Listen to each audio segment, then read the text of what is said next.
Good morning, St. Francis. Good morning, people of God. It is Monday, the first day of the month of October, 2024. Monday of the 26th week of the year, the 26th week in Ordinary Time.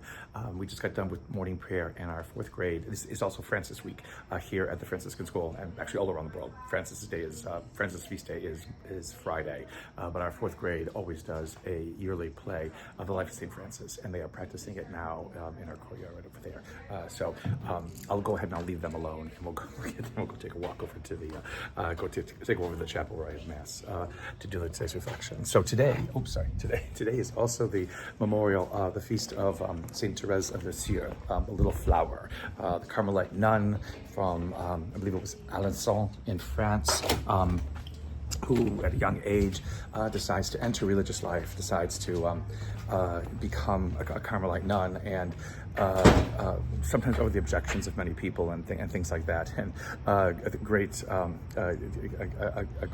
movement that she inspired to be able to try to understand, the life of Christ through a life of service, and her great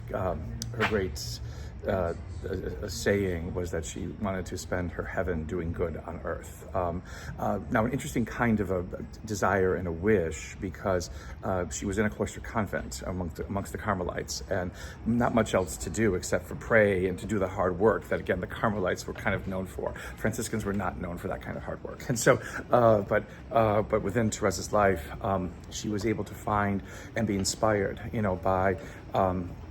by service in small ways, and even to her sisters, and even in the service of prayer that she did on behalf of others, she was able to create this bond, with creation and with humanity that kind of became an example for what is capable for any kind of person who wants to be able to give of themselves to other people. And so, remember that, again, in a world sometimes that is so concerned with self-image and self-needs and self-importance and self whatever it is, that the idea of giving self away in service to others is the fullness of expressing our humanity, and perhaps where the most joy can be found. On this day, though there are special readings for Therese if you're going to celebrate her in particular, but we can remember her with prayer, and our readings for today continue the story of Job.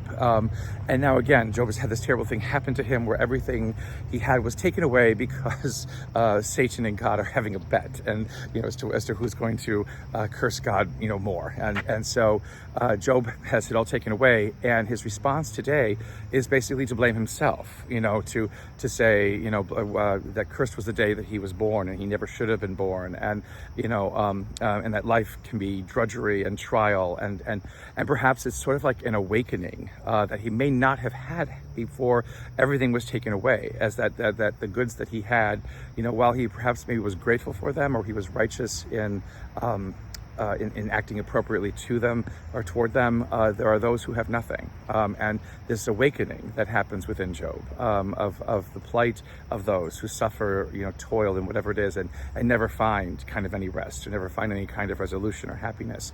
That becomes another question in this situation that he has found himself. And again, where this situation goes and how God responds to this, again, we will see. In the gospel for today, Jesus has set himself resolutely. So it's chapter 9 of Jerusalem. So finally, first 9 chapters in Luke. Chapter 9 in Luke. Sorry, that's Jerusalem.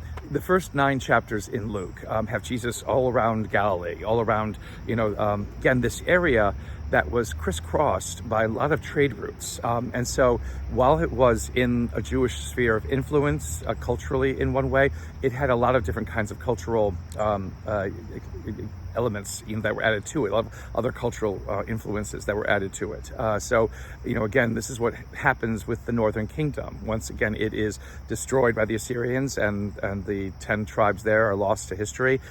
It becomes a place where other nations, other peoples begin to settle. And while it is reclaimed in some ways, for Judaism, it still possesses a kind of more cosmopolitan and more international kind of scope than did southern Israel, again, where Jerusalem is. But Jesus must fulfill his mission going to Jerusalem, and at this 9th chapter, at the end of the 9th chapter where we are, Jesus resolutely, it says, sets himself to go towards Jerusalem to fulfill the mission God has given to him.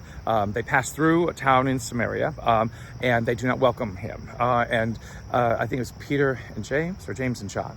Two of the apostles basically say, "Shall we call down hellfire from heaven to destroy them?" And again, wonderful response.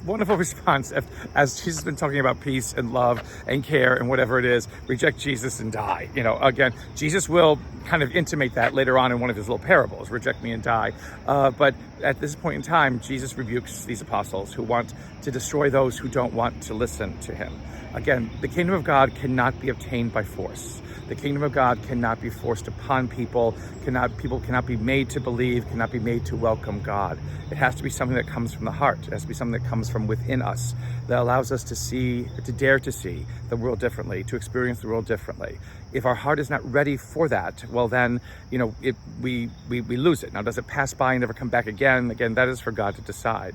But the idea is, if the challenge is placed before us, do we accept it? And do we want to receive it?